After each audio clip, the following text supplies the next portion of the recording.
Hello everyone. आज की video में हम लोग सीखने वाले हैं स्टॉक मार्केट बिल्कुल बेसिक से। एंड आज का वीडियो बनाने का मोटिव ये है कि बहुत ही कम टाइम पे आप कैसे स्टॉक मार्केट को जान सकते हो। हम लोग यहाँ पर सारे एरियाज़ को कवर करेंगे। मैंने काफ़ी वीडियोस यूट्यूब पे देखा जो काफ़ी लंबा है, घंटे भर की वीडियोस है। एंड बहुत लोगों को बस एक ब्रीफ आइडिया चाहिए कि होता क्या है, काम कैसे करता है, क्या क्या चीज़ें होती है मार्केट्स में और कौन आते हैं इस मार्केट में, किन का इन्वॉल्वमेंट होता है। एंड इन टाइप के काफ़ी सारे क्वेश्चंस जो लोग नई पहली बार टर्म सुनते हैं स्टॉक मार्केट, तो उनके मन में आता है कि यार इन्वेस्ट कैसे करें, बाय सेल क्या होता है, कौन से शेयर्स हैं मार्केट में, कैसे पता करें। इन टाइप के काफ़ी क्वेश्चंस रहते हैं। आज का वीडियो में मैं काफ़ी सारे चीज़ों को कवर करूँगा। एंड फर्स्टली कुछ भी समझना है कमेंट करना, मैं उसके ऊपर कंप्लीट डिटेल वीडियो बनाऊंगा। एंड इसी तरह की फाइनेंस एंड इन्वेस्टमेंट से रिलेटेड वीडियोस के लिए चैनल को कर दो सब्सक्राइब, क्योंकि इसी तरह के वीडियोस मैं रेगुलर लाता रहता हूँ।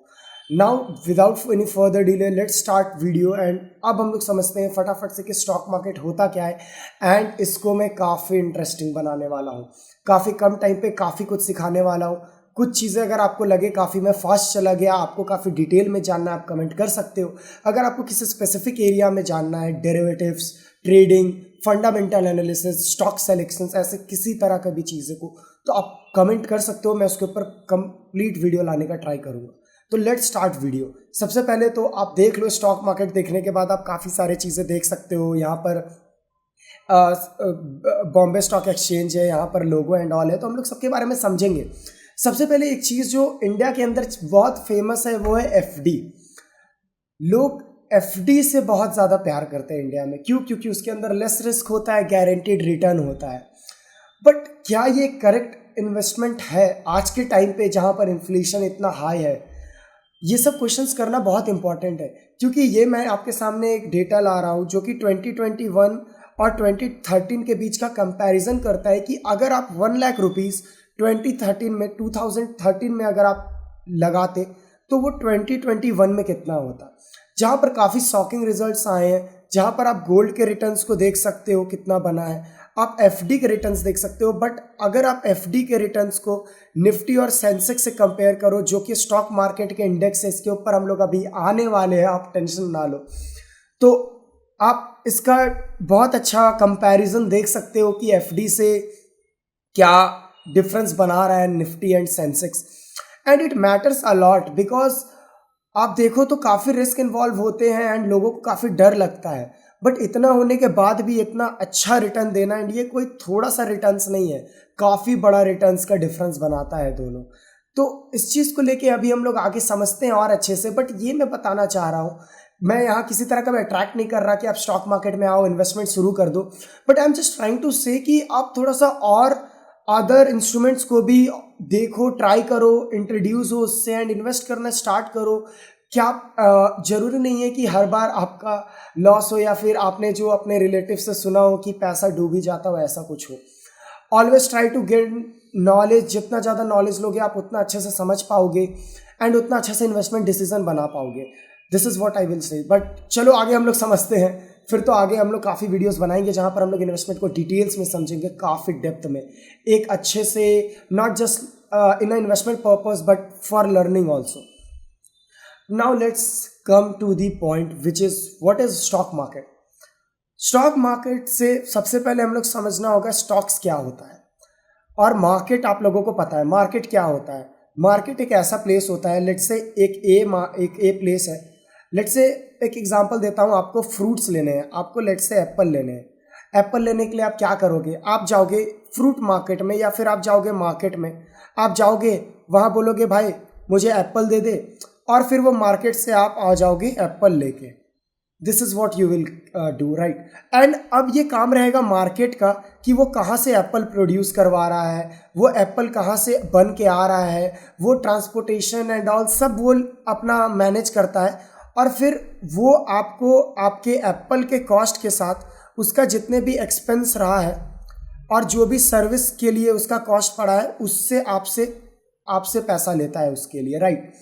This is how similar stock market works. मैं ज़्यादा बचकाने वाले एग्जाम्पल्स पे नहीं जाऊँगा। Let's come to the point. Now what happens is, let's say आपको कोई भी कंपनी में इन्वेस्ट करना है, फॉर एन एग्जांपल आईटीसी में आपको इन्वेस्ट करना है, गॉट इट। नाउ आईटीसी में आपको इन्वेस्ट करना है, आप कहाँ जाओगे? आप आईटीसी के कंपनी में जाओगे, बोलोगे लाओ भाई मुझे शेयर्स दो, मुझे खरीदने हैं। वो बोलेंगे कितने शेयर्स? आप बोलोगे एक शेयर, शेयर का प्राइस कितना चल रहा है 450। वो बोलेंगे तू 450 के लिए मेरे पास एक शेयर लेने इतना दूर आया, आप क्या बेवकूफ़ हो? इसके लिए क्या होता है कि स्टॉक एक्सचेंजेस होती है। स्टॉक एक्सचेंजेस क्या करती है, मैं अभी आ रहा हूँ, अगर आपको थोड़ा कंफ्यूज हो रहा है पॉइंट पे, तो एक स्टॉक एक्सचेंज होती है। स्टॉक एक्सचेंज क्या करती है? आपको एक सर्विस प्रोवाइड करती है। यहाँ पर क्या होता है, कंपनीज आते हैं, यहाँ पे कंपनीज आती है, बहुत सारी कंपनीज, आईटीसी हो सकता है, एचडीएफसी हो सकता है, आप कोई सा भी ले लो कंपनीज, यहाँ पर रिलायंस हो सकता है एंड एचयूएल हो सकता है। ये सब कंपनीज क्या होती है, यहाँ पर लिस्ट होती है, यहाँ पर ये आती है और कहती है कि पब्लिक को कि भाई मुझे पैसा चाहिए, मुझे अपने बिजनेस को ग्रो करना है, मुझे तो चाहिए बहुत सारे पैसे, वो मुझे ला कर दो। अब इतने पैसे कोई इंडिविजुअल आदमी तो देगा नहीं, इसके लिए क्या होता है, पब्लिक से फंड रेज किया जाता है। ये सब थोड़ा टेक्निकल वर्ड स्टार्ट करना पड़ेगा आपको समझना। पब्लिक से फंड रेज किया जाता है, इसके लिए लाया जाता है आईपीओ, जिसके ऊपर अभी हम लोग आएंगे, इसके ऊपर अभी हम लोग आएंगे, आईपीओ। अब क्या होता है, यहाँ पर नॉर्मल जो पब्लिक है वो क्या करती है, वो फंड्स को यहाँ पर वो इन्वेस्ट करती है कंपनीज के अंदर, और ये कंपनीज डायरेक्टली आपको शेयर्स नहीं देती, ये आती है स्टॉक एक्सचेंजेस पे, स्टॉक एक्सचेंजेस वाले फिर आपको शेयर्स देते हैं। तो इस तरह से करके यहाँ पर जो मार्केट है, ये स्टॉक क्या है, ये शेयर्स, ये जो कंपनीज होती है इन्हीं को स्टॉक्स बोलते हैं। तो ये जो स्टॉक्स है इनको आप खरीद बेच पाओ, इस चीज़ की जो सर्विस प्रोवाइड की जाती है, ये प्रोवाइड की जाती है स्टॉक मार्केट के द्वारा। तो हम लोग समझते हैं अब स्टॉक मार्केट होते कौन है। तो इंडिया में दो स्टॉक मार्केट्स हैं, एक है एनएससी, एक है BSc. One is national stock exchange and second is Bombay stock exchange. दोनों लोकेटेड है मुंबई पे, एंड ये होता है निफ्टी 50, इसको कहते हैं इंडेक्स।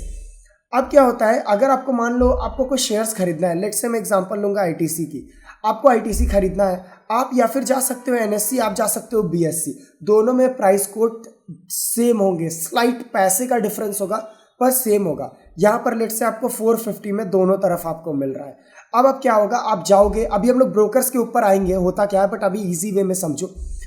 आप क्या करोगे, आप लोगे 450 रुपये, आप जाओगे एनएससी के अंदर, एक्चुअल नहीं डिजिटल, आप ब्रोकर के थ्रू जाओगे, आपका एक ब्रोकर होगा, जीरोधा हो सकता है, कोई भी हो सकता है, अभी हम लोग इस पॉइंट पे आएंगे।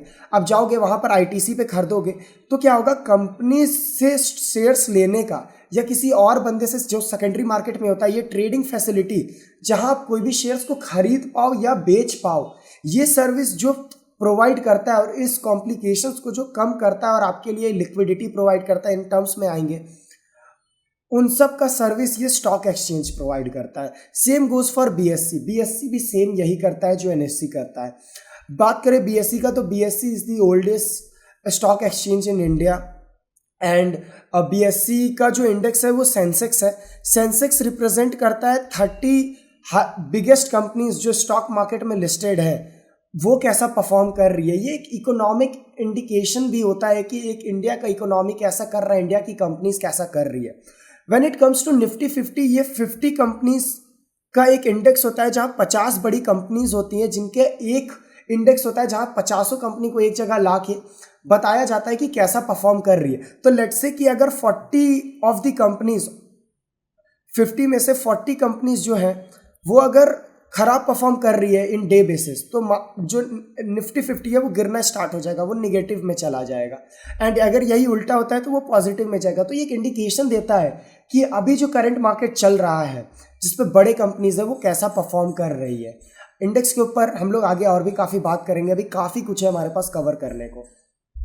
नाउ चलो भाई, समझ में आ गया। स्टॉक मार्केट होती है, हम लोग शेयर्स खरीद सकते हैं, स्टॉक एक्सचेंजेस होती है, एनएससी बीएससी स्टॉक एक्सचेंज है, हम लोग वहाँ पर शेयर्स खरीद सकते हैं, वो शेयर्स खरीदने बेचने का सर्विस प्रोवाइड करती है। समझ आ गया, चलो ठीक है। अब मैंने पैसा लगाया, मेरा पैसा फ्रॉड हो गया, स्कैम हो गया, क्या वो कंपनीज पैसा लेके भाग गई, या इन टाइप के काफ़ी सवाल लोगों पे आते हैं और आना भी चाहिए, ये बहुत अच्छी बात है। अब इन टाइप के सवाल आते हैं तो कुछ तो होना चाहिए। अगर आपको हल्का सा भी आइडिया होगा तो अगर करेंसीज के एरिया में बात करें, बैंकिंग सेक्टर के एरिया में बात करें, तो हमारे पास एक रेगुलेटरी बॉडी है जो कि है RBI, reserve bank of India, जो पूरा बैंकिंग एरिया को देखती है कि कोई बैंकिंग तो कुछ फ्रॉड्स करने का ट्राई नहीं कर रहे। इसी तरह से स्टॉक मार्केट में भी रेगुलेटरी बॉडी है। आफ्टर हर्षद मेहता स्कैम काफ़ी अच्छा चेंजेस लाया गया सिक्योरिटी मार्केट एंड इस एरिया के अंदर, जहाँ पर काफ़ी रेगुलेटरीज बॉडीज़ के ऊपर पावर दिया गया एंड काफ़ी नए सेबी एक्ट 1992 लाया गया। इसके ऊपर बात करेंगे तो यहाँ पर इन्वेस्टर का प्रोटेक्शन के ऊपर आपको डाउट हो सकता है, मार्केट रेगुलेशंस के बारे में क्या है। तो अब हम लोग आते हैं बात रेगुलेटरी बॉडी। रेगुलेटरी मतलब जो रेगुलेट कर रहा है। जैसे अगर पब्लिक प्लेस पे कुछ गलत हो जाए तो कौन मदद करता है, कौन समझता है, कौन हेल्प करता है, कौन देखता है कि सब कुछ ठीक चल रहा है नहीं चल रहा? ऑफ कोर्स ये बात है, पुलिस। तो उसी तरह से स्टॉक मार्केट में भी एक रेगुलेटरी बॉडी होती है जो कि है security exchange board of India.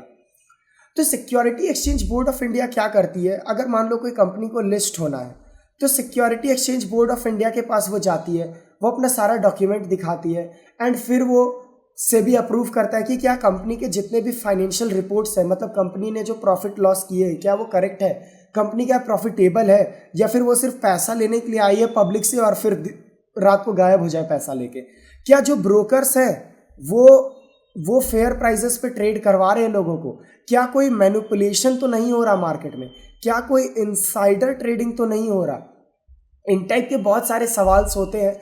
और मार्केट में सब कुछ ठीक चल रहा है या नहीं, एनवायरनमेंट सब कुछ क्लियर है या नहीं, सारे म्यूचुअल फंड्स एंड ऑल, कोई किसी को स्कैम तो करने का ट्राई नहीं कर रहा।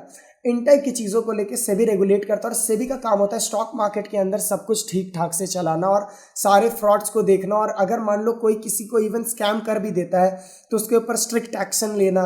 और पब्लिक को काफ़ी, मेनली इनका सबसे ज़्यादा फोकस होता है पब्लिक के ऊपर कि वो पब्लिक का काफ़ी ज़्यादा हेल्प कर पाए। Now let's come to IPO. इसके बाद हम लोग कवर करेंगे सेकेंडरी मार्केट क्या होता है, बट इसको समझना पड़ेगा। अभी के लिए मैं एग्जांपल यहाँ पर लेता हूँ। So let's take an example, just give me 1 minute. Alright, मैं यहाँ पर लिखता हूँ एनएससी, मैं लिखता हूँ यहाँ पे बीएससी। मैं यहाँ पर एक फ्लो चार्ट बना देता हूँ, ईजी रहेगा आपके लिए। ये हो गया प्राइमरी मार्केट, ये हो गया आपका secondary market. Now what happens is, आज हम लोग समझते हैं आईपीओ क्या होता है। नाउ व्हाट हैपेंस इज कि जब आप कंपनी को पहली बार जब पैसे रेज करने होते हैं तो वो डायरेक्ट पब्लिक के पास नहीं जाती है। वो क्या करती है, वो आती है पहले पब्लिक से फंड रेज करती है। सो लेट्स से एक कंपनी है, एग्जांपल के लिए कंपनी, इसका नाम है कंपनी XYZ। कंपनी XYZ है, इसका बिजनेस मॉडल है काफ़ी अच्छा, लोगों को पता है कि ये काफ़ी अच्छा कंपनी ग्रो करेगी। मान लो इसने फंड रेज किया, जो फंड रेज इसने किया वो लेट्स से इसने किया 1000 करोड़ का, इतना का इसने फंड रेज किया है। अब क्या है, कंपनी को इतने पैसे चाहिए। कंपनी क्या करती है, कंपनी आती है पब्लिक के पास, कंपनी आती है पब्लिक के पास और कंपनी बोलती है पब्लिक को कि भाई मुझे चाहिए 1000 करोड़ रुपए। कंपनी के पास एक डेट होता है जहां पर कंपनी फंड रेज करती है। लेट्स से डेट है 1 तारीख से लेके 8 तारीख के बीच, ये कुछ भी हो सकता है, जनवरी ले लो। इस बीच कंपनी फंड रेज करेगी और पब्लिक्स इनको, बहुत सारे पब्लिक्स इनको पैसे देंगे। अब देखो ये 2 तरीके से फंड रेज हो सकता है। एक तो हो सकता है जहां पर कंपनी बोले कि भाई मुझे तो, मेरा तो आईपीओ का जो, मेरा तो पर शेयर का जो प्राइस है वो है ₹180, लेना है तो लो वरना कुछ नहीं कर सकते। ये होता है फिक्स्ड, इसका आप कुछ नहीं कर सकते। एक होता है बुक बिल्डिंग, एक होता है बुक बिल्डिंग। इसमें क्या होता है कि कंपनी आपको एक रेंज देती है, तो कंपनी आपको रेंज दे सकती है ₹150 से 180 का। इसमें कंपनी आपको बोलेगी कि भाई तुझे जो ठीक लगता है इस बीच में फेयर प्राइस तू चूज कर ले, एंड बाद में अलॉटमेंट में वो आपको उस प्राइस पे अगर आपको मिल सकता है तो वो आपको शेयर्स प्रोवाइड कर देती है। तो इस तरह से 2 टाइप्स में वो आपको आईपीओ अलॉट कर सकते हैं, उनका आईपीओ इशू होता है। अब क्या होता है, मान लो कंपनी ने कुछ भी चूज किया, डजेंट मैटर फॉर नाउ, मान लो कंपनी ने फिक्स्ड ही तरीके से रेस किया फंड्स। नाउ अब वो एक 1000 करोड़ का फंड रेस करती है।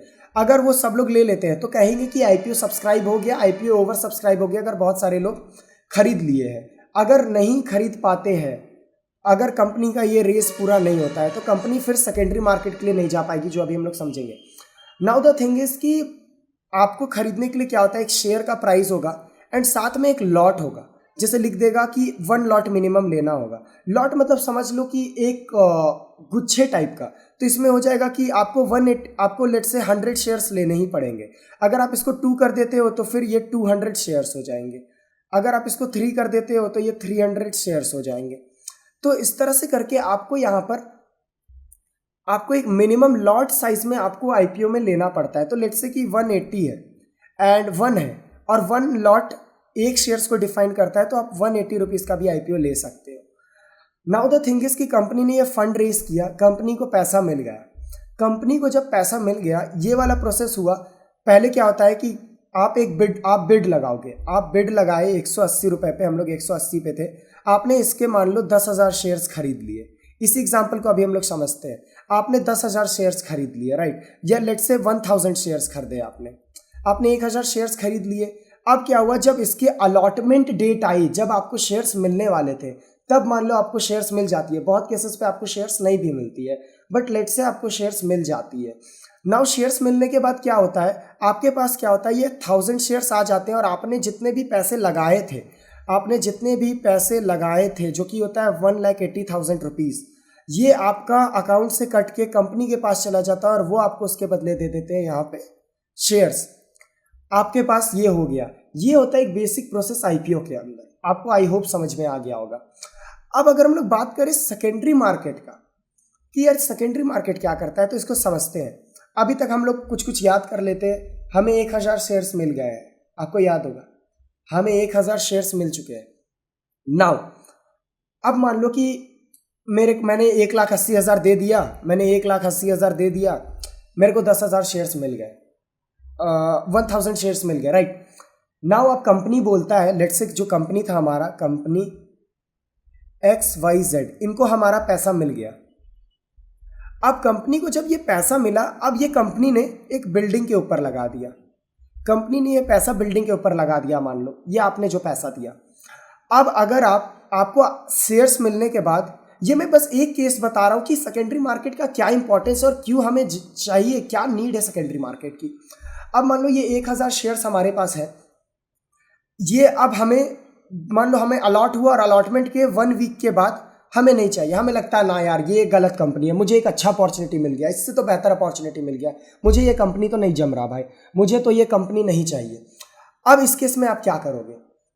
अब इस केस में आप क्या कर सकते हो, आप जाओगे कंपनी के पास, बोलोगे भाई तू दे मेरे 1,80,000 रुपये और अपना पकड़ 1000 शेयर्स। कंपनी बोलेगा भाई मैं कहाँ से दूँ, मैंने तो वो बिल्डिंग में लगा दिए। अब क्या करे यहाँ पर इन्वेस्टर, उसको यार शेयर से एग्जिट भी लेना है। कंपनी भी पैसा नहीं दे सकता क्योंकि कंपनी ने बिल्डर को पैसा दे दिया होगा, कंस्ट्रक्शंस के अंदर पैसा दे दिया होगा बिल्डिंग बनाने के लिए। अब यहाँ पर करे तो करे क्या, इसके लिए इंट्रोड्यूस हुआ सेकेंडरी मार्केट। अब सेकेंडरी मार्केट करता क्या है, मान लो कि यहाँ पर पर्सन है ए और यहाँ पर पर्सन है बी, ये 2 है। अब मान लो इसको सेल करना है 1000 शेयर्स और इसको मान लो वही शेयर्स को बाय करना है 1000 शेयर्स, या और समझ लो कि इसको बाय करने 500 और एक और है पर्सन सी, लेट्स से एक और है पर्सन सी, मैं यहाँ पर लिख देता हूँ पर्सन सी, इसको भी बाय करने हैं 500 शेयर्स। क्लियर है? और मान लो कि इसने खरीदा था 180 रुपीज़ पे और मार्केट पे लेट से अभी रेट चल रहा है 200 रुपीज़, ये चल रहा है आपका मार्केट प्राइस। अब क्या होगा, ये बंदा को तो एग्जिट लेना है, वो क्या कर सकता है, यहां पर आ जाएगा NSE। अब क्या करेगा, ये बंदा एक सेल ऑर्डर लगाएगा NSE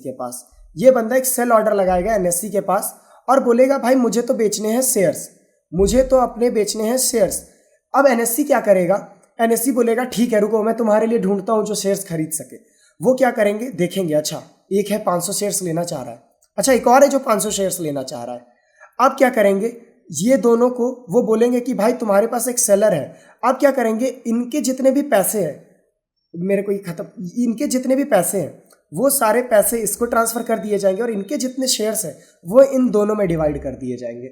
अब यहाँ पर क्या हुआ, एक ट्रेड बना, इसने सेल किया, इन्होंने बाय किया, यही बाइंग सेलिंग का जो फैसिलिटी है वो प्रोवाइड करता है एनएससी, और बाइंग सेलिंग आप कर सकते हो अपने सिक्योरिटीज़ का सेकेंडरी मार्केट में। बट एक चीज़ याद रहे कि सेकेंडरी मार्केट में कोई स्टॉक तभी आएगा जब वो प्राइमरी मार्केट का ये फंडिंग रेस क्लियर कर ले, तभी वो यहाँ पर सेकेंडरी मार्केट पे आ पाएगा।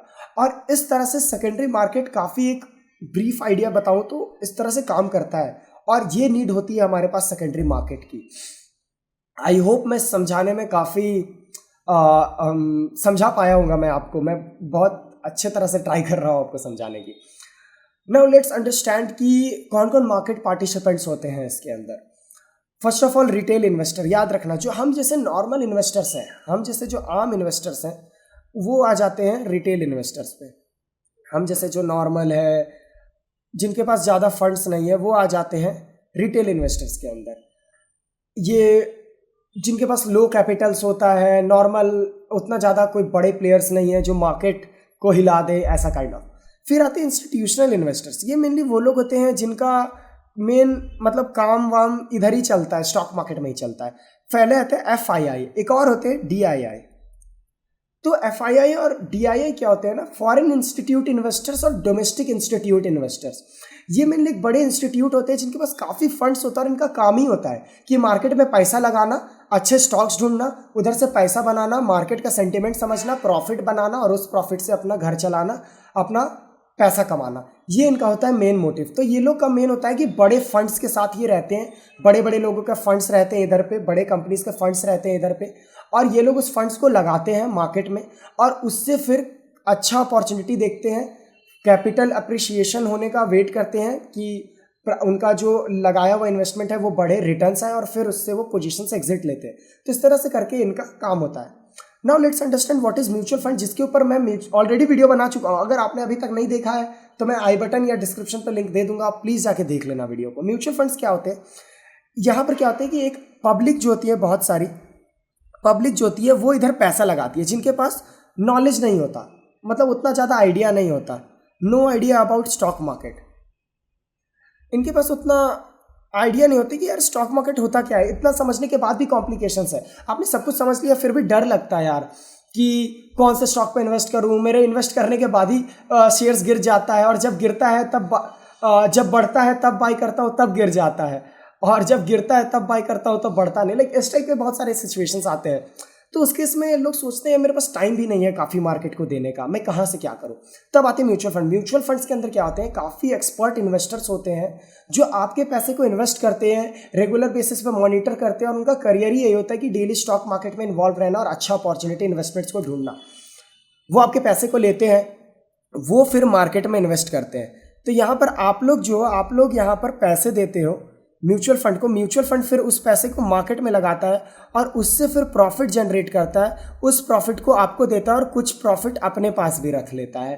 तो इस तरह से करके म्यूचुअल फंड्स काम करता है। If we talk about HNI, it is called high net worth individual. ये अमीर लोगों का बात है, यहाँ पर अमीर लोग का पैसा लगता है। ये वही लोग होते हैं जिनका बहुत सारा पैसा, और वो लोग इतना पैसा लगा सकते हैं जितना समझो कि एक पूरा पब्लिक मिलके, मान लो पब्लिक ने पूरा मिलके 4,000 करोड़ रुपए दिए, but it can be happen let's say 400 crore दिए। इट कैन हैपन कि किसी HNI के पास अकेले में 400 करोड़ हो, तो वो अकेले में ही पूरा 400 करोड़ इन्वेस्ट कर दे, फिर उसको म्यूचुअल फंड की ज़रूरत नहीं है। वो एक प्राइवेट इन्वेस्टर प्राइवेट फर्म बना सकता है जहाँ पर उसी के फंड्स को पूरा इन्वेस्ट किया जाए। तो इन टाइप के जो लोग होते हैं इनको HNI कहते हैं, हाई नेटवर्थ इंडिविजुअल। ब्रोकर्स होते हैं। ब्रोकर्स कौन होते हैं, जो हमारे को हेल्प करते हैं स्टॉक्स के अंदर काम करने में, स्टॉक्स मार्केट के अंदर काम करने में। तो होता क्या है, लेट्स से एक एग्जांपल देता हूँ ब्रोकर की। मान लो आपको स्टॉक एक्सचेंज में आपको एक शेयर बाय करना है, आपको एक शेयर्स बाय करना है। अब आप क्या कर सकते हो ना, आप डायरेक्टली यहाँ पर नहीं जा सकते और आप NSE को बोल सकते हो भाई ला मेरे को शेयर्स दे। NSE बोलेगा भाई तू है कौन। अब उसके बाद क्या होगा कि आपको चाहिए होगा एक ब्रोकर जो कि लिंक्ड होता है स्टॉक एक्सचेंज से, ब्रोकर के पास आपको जाना होगा। यहाँ पर होगा ब्रोकर, आपको जाना होगा ब्रोकर के पास। ये कोई भी हो सकता है, ये एग्जांपल के लिए जीरोधा हो सकता है, एग्जांपल के लिए आपका मोतीलाल ओसवाल हो सकता है। अब क्या होगा, आप ब्रोकर के पास जाओगे, पहले आप बोलोगे भाई ब्रोकर को कि तू मेरे लिए खरीद दे ITC के 10 शेयर्स, तू खरीद दे मेरे लिए ITC के 10 शेयर्स। आप जाओगे, आप बोलोगे ITC का 10 शेयर्स खरीद दे, वो फिर जाएगा NSE के पास और आपके लिए खरीदेगा और फिर वो आपके पास यहाँ पर शेयर्स आएंगे। तो इस तरह से करके ब्रोकर यहाँ पर काम करता है। ये काफ़ी बार different type of other facilities भी प्रोवाइड करता है, जहाँ पर आपको रेगुलर गाइड भी देते रहता है मार्केट को रिलेटेड, एंड काफ़ी डिफरेंट टाइप ऑफ सर्विसेज भी प्रोवाइड करता है। ट्रेडर्स वो होते हैं जो डेली बेसिस पे शॉर्ट टर्म गेन्स कमाते हैं मार्केट के अंदर। सो लेट से आपको अगर पता है या आपको एनालिसिस के अकॉर्डिंग लगता है कि आज मार्केट खुलने के बाद, आपको आज लगता है कि मार्केट खुलने के बाद दिन में एक शेयर है जो है 100 रुपये पे, एक शेयर है जो है 100 रुपये पे, आपको पता है कोई एनालिसिस के थ्रू कि ये आज 110 रुपये पे बंद होगा। तो ये जो 10 रुपये का डिफरेंस है ना, ये आप ट्रेड करके कमा सकते हो विद इन अ डे। तो इन टाइप की जो अपॉर्चुनिटीज़ को टेक्निकल एनालिसिस के थ्रू या इन टाइप की चीज़ों के थ्रू जो आइडेंटिफाई करके सेम डे में ट्रेड करके जो प्रॉफिट अर्न करते हैं उनको ट्रेडर्स बोलते हैं। बहुत सारे अलग टाइप के ट्रेडिंग्स होते हैं जहाँ पर 1-2 दिन से ज़्यादा कैरी फॉरवर्ड किया जाता है ट्रेड को। उसके ऊपर हम लोग कभी कोई और वीडियो में बात करेंगे, जिसको स्विंग ट्रेडर्स एंड ऑल कहते हैं। तो इन टाइप की भी चीज़ें यहाँ पर होती है। आप बात करो तो हाँ, यहाँ पर सेबी भी होता है, उसके भी रेगुलेशंस या रोल प्ले करते हैं करके। कुछ कुछ चीज़ें आपको जानना ज़रूरी है। शेयर्स क्या होते हैं कंपनी का, जब आप कोई ओनरशिप ले लेते हो। सो लेट्स से कि कंपनी के पास 1000 या लेट्स से कंपनी के पास 1000 शेयर्स है, एग्जाम्पल के लिए कंपनी के पास 1000 शेयर्स है। आप हो कंपनी के, यू आर दी 10% ओनर। तो आप कितने शेयर्स के ओनर हो गए? आप 10,000 शेयर्स के ओनर हो गए। तो आई होप आप समझ रहे होंगे, shares is nothing but a unit of that company, कि आप क्या शेयर हो, आप होल्डर हो उस कंपनी के। एंड जब वो बात आ जाता है परसेंटेज के बेसिस पे, परसेंटेज के बेसिस पे जब बात हो जाता है, तो यहाँ हम लोग बात करते हैं इक्विटी की, कि मैं 10% का इक्विटी है मेरे पास। बट जब आप बात करते हो यूनिट्स की, अब मान लो कि यार 1 लाख शेयर में आपके पास, या 1 लाख मान लो कि कंपनी के 2000 करोड़ शेयर्स है, या सॉरी 2 करोड़ शेयर्स है, लेट से कंपनी के 2 करोड़ शेयर्स है यहाँ पे। अब इस केस में अगर आपके पास एक शेयर है, अगर आपके पास एक शेयर है, तो आप ये थोड़ी बोलोगे यार कि मैं इतना परसेंट हूँ उतना परसेंट हूँ, फिर आप शेयर बोलोगे। पर आपके पास लेट से कि यहाँ पर 1 लाख हो जाते, 1 लाख शेयर्स होते या 1 करोड़ शेयर होते, तो आप कहते कि मैं 50% इक्विटी होल्डर हूँ, इक्विटी होल्डर। तो ये चीज़ें होता है। अगर नेक्स्ट हम लोग यहाँ पर समझे तो मार्केट कैप के बारे में। मार्केट कैप होता क्या है? मार्केट कैप कुछ नहीं, कंपनी, देखो मार्केट कैप का एक फॉर्मूला होता है, मैं कंफ्यूज नहीं करूंगा, बट होता क्या है, total shares multiplied by current market price. इससे क्या पता चलता है कि अगर आज आप कंपनी की पूरी शेयर्स को खरीद लो, पूरे कंपनी के सारे शेयर्स को खरीद लो सबसे, तो आज वो कंपनी कितने में खड़ी है बिकने को मार्केट के रेट के हिसाब से, ये बताता है मार्केट कैप। इससे पता चलता है कि कौन सी कंपनी की वैल्यू कितना ज़्यादा है और कितनी बड़ी कंपनी है। ये 3 टाइप्स में डिवाइडेड है। एक है small cap. Small cap mainly वो कंपनी है जिनकी मार्केट कैप मैक्सिमम 5,000 करोड़ तक होती है। फिर आ जाती है एक mid cap. Mid cap mainly होता है जो समझो कि 5,000 करोड़ से 20,000 करोड़ के बीच आ जाती है। एंड फिर आता है लार्ज कैप, जो हो जाता है आपका 20,000 से आप ले लो, जो भी आगे हो जाता है, जो भी 20,000 या 20,000 से बड़ा हो जाता है, ये आ जाता है लार्ज कैप के अंदर। तो इस तरह से कैटेगराइज किया हुआ है ताकि आप एक पर्टिकुलर सेक्टर में फोकस कर सको कि स्मॉल कैप है मतलब नई कंपनी है, छोटा मार्केट कैप है मतलब अभी कंपनी ज़्यादा ग्रो कर सकती है एंड ऑल। लार्ज कैप जो ऑलरेडी वेल स्टैब्लिश है, कंपनी के पास ऑलरेडी अच्छा है, फंडामेंटल्स क्लियर है कंपनी के, काफ़ी स्टेबल रिटर्न दे सकता है। एग्जाम्पल के लिए ITC, HDFC, Infosys and Reliance. तो इस टाइप की कंपनीज आ जाती है। मिड कैप ये होती है कि आप, और सी बात है, स्मॉल और लार्ज के बीच में जो कंपनी ना ही उतनी बुरी फेज में है ना ही इतनी अच्छी फेज में है, अभी भी ग्रोइंग फेज में कंपनी बेहतर कर रही है और कर सकती है आगे भी, ये चीज़ यहाँ पे बताता है। इंडेक्स के बारे में हमने ऑलरेडी बात किया है, बट एक क्विक रिकैप दे देता हूँ। निफ्टी जो इंडेक्स है वो है NSE का, और सेंसेक्स जो है वो BSE का है। इसके अंदर 30 स्टॉक्स होते हैं, जो कि एक एवरेज बताता है कि मार्केट कैसा परफॉर्म कर रहा है। इसके अंदर 50 स्टॉक्स होता है, ये मार्केट के सेंटिमेंट्स को दिखाता है, इंडिया का कंपनी स्टॉक कंपनी कैसे कर रही है, इकोनॉमी कैसा कर रहा है, इन टाइप की चीज़ों को बताता है। When it comes to bull market versus bear market, what's the difference? Bull market is जब मार्केट काफ़ी ऊपर जाता है। सिंपल सा, मान लो ये मैं 2 ग्राफ बनाता हूँ। अगर मार्केट ऊपर जा रहा है काफ़ी अच्छा मार्केट ऊपर जा रहा है, अच्छे रिटर्न्स दे रहा है मार्केट, सब कंपनीज अच्छे कर रही है, देन हम लोग कहते हैं कि मार्केट तो यार बुल रन में है, मार्केट बुल मार्केट है। बट यही कंपनीज जब गिरने लगती है, जैसे कोविड के टाइम पे क्रैश वर्ड आपने सुना होगा, ये सब टाइम जब आ जाते हैं तब ये जो एरिया आता है वो आ जाता है बियर मार्केट में। तो ये जो हो गया, ये हो गया आपका बुल मार्केट, और ये जो आपका हो गया, ये हो गया आपका बियर मार्केट। तो आई होप आप समझ रहे होंगे बेसिक चीज़ें कि क्या होती है। डिविडेंड कुछ नहीं होती है, जब कंपनीज अपने प्रॉफिट्स को आपको देती है, शेयर होल्डर्स को देती है, प्रॉफिट को बस शेयर होल्डर्स को बांटना इज कॉल्ड डिविडेंड। वॉल्यूम वो होता है कि कितने लोग एक शेयर्स के अंदर इंटरेस्टेड है खरीद बेच करने के लिए। तो मान लो कोई शेयर्स है जिसको आप बेचने को तैयार हो, कोई खरीदने कोई तैयार नहीं है, तो ऐसे शेयर्स बहुत कम वॉल्यूम वाले हो जाते हैं।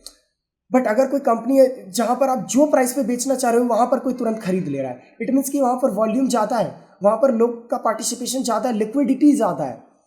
वॉलेटिलिटी क्या होती है इसको समझते हैं। वॉलेटिलिटी इज कुछ नहीं बट एक स्टॉक कितना अपने, लेट्स से कि एक स्टॉक है ये 100 रुपए का है, ऑन एन एवरेज 100 का है, बट ये क्या हो रहा है, एक स्टॉक है, ये पहला केस समझना, ये केस 1 है, ये केस 1 है। अब क्या हो रहा है, ये स्टॉक एक दिन का मैं बता रहा हूं, ये स्टॉक एक दिन में सडन ₹150 चला जा रहा है, ठीक है, और सडन नीचे गिर के ₹50 चला जा रहा है, एंड ये आपको मान लो कि एक ईयर में रिटर्न देता है लेट्स से 18% का, फॉर एन एग्जांपल 18% का रिटर्न देता है। अब मान लो कि एक दूसरा केस लेते हैं जहां पर सेम, अब ले लेते हैं केस 2 जहां पर रिटर्न सेम दिया है, स्टॉक का भी प्राइस यही है, बट ये सिर्फ जाता है 120 रुपए और ये जाता है यहाँ पर मैक्सिमम 80 रुपीज़। तो आपको कुछ फर्क दिखा, मतलब एक स्टॉक जो इतना ऊपर नीचे जा रहा है वो भी सेम रिटर्न दे रहा है एज कम्पेयर टू एक स्टॉक जो सिर्फ थोड़ा ऊपर नीचे जा रहा है। तो ये जो थोड़ा ऊपर नीचे और जो बहुत ज़्यादा ऊपर नीचे जो फ्लक्चुएशन हो रहा है स्टॉक का, वो बताता है वॉलेटिलिटी कि स्टॉक कितना वॉलेटाइल है, स्टॉक कितने अपने एक एवरेज एरिया से कितना ऊपर नीचे जा रहा है। जितना ज़्यादा स्टॉक वॉलेटाइल उतना हाई रिस्क है। अब ऑफ कोर्स बात है वो कितना नीचे जा सकता है कितना ऊपर कौन जाने, बट इन सब को प्रिवेंट करने के लिए एंड और चीज़ों को उसके अलावा प्रिवेंट करने के लिए सर्किट्स को इंट्रोड्यूस किया गया है, जिसको हम लोग आगे कभी समझेंगे। बट ये काफ़ी बेसिक एग्जांपल्स के साथ मैं आपके साथ चल रहा हूँ कि ये स्टॉक वॉल्यूम एंड वॉलेटिलिटी होता क्या है। नाउ लेट्स अंडरस्टैंड कि price movement and demand supply चलता कैसे है। तो देख लो एक एग्जांपल समझो कि मान लो कि रिलायंस के पास एक अच्छा न्यूज़ आया, ये एक बेसिक एग्जांपल है। अब क्या होगा कि लोग खरीदेंगे स्टॉक, ऑफ कोर्स ही बात है, उसके कारण क्या होगा, डिमांड क्रिएट होगा। डिमांड क्रिएट होगा तो क्या होगा, प्राइस बढ़ेगा, लोग महंगे में बेचना शुरू कर देंगे, सप्लाई कम होगा, डिमांड बढ़ेगा, प्राइस ऊपर जाएगा। तो इससे क्या होगा, शेयर अगर प्राइस यहाँ पर ट्रेड कर रहा था तो ये फिर ऊपर जाना स्टार्ट हो जाएगा। तो ये वाला जो एरिया था, ये वाला एरिया, ये यहाँ पर सडन फिर जो है ये डिमांड क्रिएट हो जाता है और ये ऊपर जाता है। बट बहुत सारे केसेस में क्या होता है कि शॉर्ट टर्म पे काफ़ी ऊपर चला जाता है। जब कोई न्यूज़ आ जाता है, लेट्स से कि न्यूज़ आ जाता है कि अंबानी को एक ऐसा कॉन्ट्रैक्ट मिल गया है जो अभी तक पूरे इंडिया में किसी को आने वाले 10 साल तक नहीं मिलने वाला, 10 ईयर्स तक नहीं मिलने वाला। इस टाइप के न्यूज़ एंड ऑल पे क्या होता है कि लोग काफ़ी इंटरेस्ट होते हैं और तुरंत इन्वेस्ट कर लेते हैं, क्योंकि उस टाइम पे स्टॉक्स काफ़ी ऊपर क्विकली जाना स्टार्ट कर देते हैं। बट ये भी हो सकता है कि मान लो कोई न्यूज़ आ जाए कि कुछ फ्रॉड एक्टिविटी पकड़ा गया कंपनी के अंदर, तो फिर स्टॉक्स काफ़ी तेज़ी से नीचे भी गिरना शुरू हो जाते हैं। तो इस तरह से क्या होता है कि क्या होता है, लोग बेचना शुरू कर देते हैं। जो भी प्राइस पे मिल रहा है, भाई खरीद लो, भाई मुझे नहीं रहना स्टॉक्स में, मेरे को बहुत लॉस होगा, तुम खरीद लो। और उसके कारण क्या होता है, वो नीचे से नीचे प्राइस पे भी वो बेचना शुरू कर देते हैं, जिसके कारण वो प्राइस गिरना स्टार्ट हो जाता है। ये एक बेसिक है डिमांड सप्लाई को समझने का। स्टॉक मार्केट में यार देखो, पैसा अगर स्टॉक्स में जो जनरेट होते हैं उसके 2 वेज होते हैं। पहला तो होता है कैपिटल अप्रिशिएशन, दूसरा होता है डिविडेंड। पहले को समझते हैं कि ये होता क्या है capital appreciation. So let's say आपने एक स्टॉक खरीदा आज, जो कि है लेट्स से 2025 ईयर, और ये आपने खरीदा 1000 रुपीज़ का। अब अगर आप आज से 10 साल बाद देखो, आफ्टर 10 ईयर्स अगर आप देखो, तो आपको क्या लगता है ये 10,000 का ही होगा? कंपनी कितना डेवलप किया होगा, कंपनीज के अंदर कितने नए लोग, कितने डिमांड क्रिएट हुए होंगे शेयर्स के, कंपनी कितना और कंपनी का वैल्यूएशन बढ़ा होगा, शेयर्स की वैल्यू बढ़ी होगी, कितना कुछ नहीं हुआ होगा। तो क्या आपको लगता है वो सेम होगा? हो सकता है कि even it can be that वो सेम 1000 का बिक सकता है 4000 रुपये का। तो ये जो एक्स्ट्रा 3000 जो आया है इधर, बहुत गंदा लिख रहा हूँ मैं, ये जो एक्स्ट्रा 3000 आया है, ये किधर से आया? यही है कैपिटल अप्रिशिएशन। आपका जो लगाया कैपिटल है वो बढ़ रहा है, आपका जो लगाया कैपिटल है वो बढ़ रहा है, बट इस केस में आपको प्रॉफिट जनरेट करने के लिए आपको स्टॉक को बेचना पड़ेगा, तब जाके आप वो कर सकते हो। बट एक और मेथड आता है जिसको कहते हैं डिविडेंड, मैं अभी बताया। इसमें क्या होता है कि कंपनीज अगर मान लो प्रॉफिट जनरेट करती है, तो एग्जांपल के लिए सबसे ईजी एग्जांपल दूंगा, तो मान लो कंपनी ने प्रॉफिट जनरेट किया है, एग्जांपल के लिए प्रॉफिट जनरेट किया है 2 लाख रुपए का, कंपनी ने 2 लाख का प्रॉफिट जनरेट किया। नाउ कंपनी सोच रही है कि हम लोग यार 1 लाख रुपीज़ 1 लाख हम लोग ग्रोथ पे लगाएंगे, अपने कंपनी को ग्रो करेंगे। ठीक है, चलेगा भाई, मैं भी शेयर होल्डर हूँ, मैं भी चाहता हूँ कंपनी ग्रो करे, डन। अब जो बाकी बचा 1 लाख है, 1 लाख जो है वो बांट देंगी शेयर्स होल्डर्स पे, वो बांट देंगे शेयर होल्डर पे। कैसे बांटेंगे? मान लो कि कंपनी ने टोटल जो शेयर्स बनाए थे वो बनाए थे, कंपनी ने शेयर्स जो बनाए थे वो बनाए थे 1 लाख, कंपनी ने टोटल इतने शेयर्स बनाए थे। अब मान लो मेरे पास अगर कंपनी के 1 शेयर्स रहते तो मुझे डिविडेंड का 1 रुपये मिलता। अगर मेरे पे 10 शेयर्स होते तो मेरे को 10 रुपये मिलता। अगर मेरे पे पूरे 1 लाख शेयर्स होते, मैं ही होता, मैं एक इंडिपेंडेंट बंदा होता और कोई नहीं रहता यहाँ पे एग्जांपल के लिए, तो पूरा 1 लाख मेरे पे होता। बट मान लो मेरे पे 50,000 होता तो मुझे 50% मिलता, जो कि होता 50,000 rupees. So it was very easy example to understand how dividend work. Even company बहुत बार क्या करती है, डिविडेंड को 2 फॉर्म में देती है, या तो कैश के फॉर्म में देगी या फिर बोनस शेयर्स के फॉर्म में देगी। इसके ऊपर भी हम लोग इन फ्यूचर बात करेंगे। तो इस टाइप से कंपनीज अपने प्रॉफिट्स को भी देती है और कुछ फंड्स को वो रिजर्व करके भी रखती है ताकि वो ग्रोथ में यूज़ कर सके या इन फ्यूचर भी डिस्ट्रीब्यूट कर दे।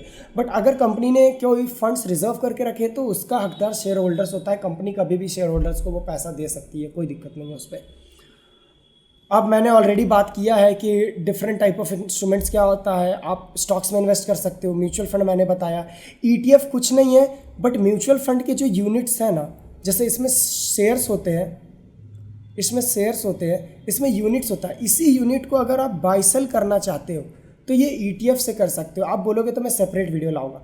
बॉन्ड मतलब कर्ज। अगर किसी कंपनी को कर्ज चाहिए, वो बोलेगा भाई मेरे को शेयर वेयर नहीं देना, मेरे को चाहिए 1 लाख रुपए, मेरे को चाहिए ये 4 साल के लिए, मैं तेरे को हर ईयर 8% का इंटरेस्ट दूंगा, हर साल 8% का इंटरेस्ट दूंगा। तो इन टाइप की जब चीज़ें आ जाती है तब ये मेनली बॉन्ड्स पे आता है, जिसके ऊपर भी हम लोग आगे बात करेंगे।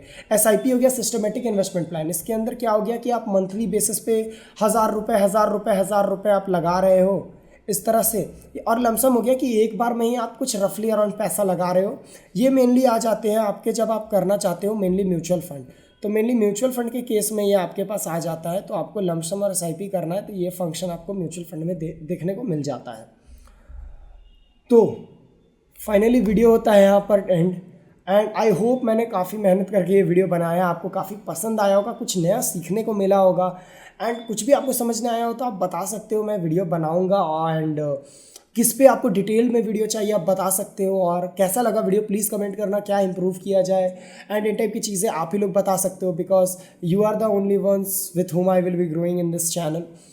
एंड इसी तरह की कमाल की वीडियोस के लिए अगेन चैनल को सब्सक्राइब कर लो, वीडियो को लाइक कर लो, कुछ भी पूछना है कमेंट डाउन कर सकते हो, एंड मिलते हैं इसी तरह के वीडियोस के लिए नेक्स्ट टाइम। एंड अगर आपको स्टार्ट करना है इन्वेस्टमेंट जर्नी, आपको अभी भी डाउट है कैसे स्टार्ट करें, कैसे डीमेट अकाउंट खोलें, पहला शेयर कैसे बाई करें, या इन टाइप का किसी टाइप का भी क्वेश्चन, तो प्लीज़ कमेंट करना, मैं आपके लिए डेफिनेटली वीडियो लाऊंगा।